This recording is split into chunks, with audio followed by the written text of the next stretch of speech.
Machu Picchu was discovered by Hiram Bingham. Hiram Bingham was one explorer, one professor from the university or the Yale University. He followed all the riverway going back to these mountains, finding one small town named Colpani. In Colpani, so the native Peruvian people told him about there is one Inca city that was abandoned by our ancestors, and this is located in the mountain called Machu Picchu.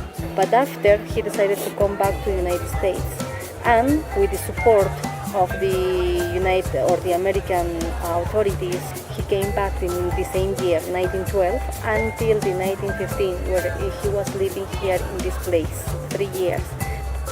He was allowed to take everything from here to the United States just for 18 months, and after to give it back. But already passed more than 100 years, and we could recover just some 60% of all the pieces.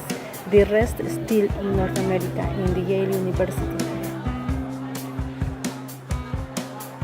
It's interesting because in his book he mentioned that he was the first one who came here and discovered the place.